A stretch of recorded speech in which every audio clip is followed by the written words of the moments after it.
To the left of the piano, there are low sounds. As you play keys that are more to the right, they make higher sounds. From left to right, each key makes a higher sound than the key before it.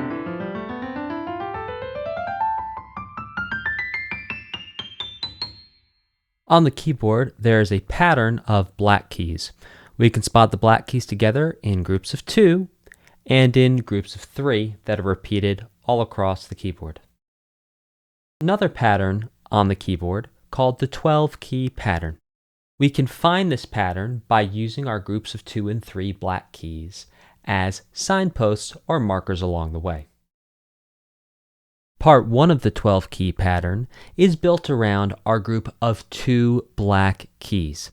Counting the white and black keys in this section of the 12-key pattern, we have a total of 5 keys. The white key all the way to the left of the group of 2 black keys is key number 1, the first key in the 12-key pattern.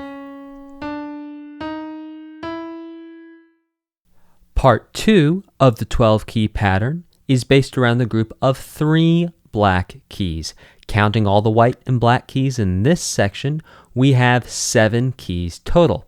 The white key all the way to the right of the group of 3 black keys is key 12, the last key in the 12-key pattern.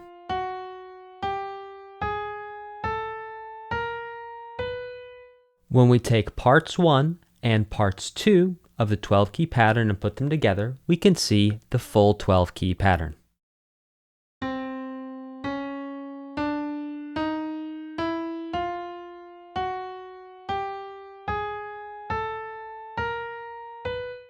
The 12-key pattern repeats over and over again for the entire keyboard. Every time it repeats, it sounds higher than the last 12-key group when played from left to right.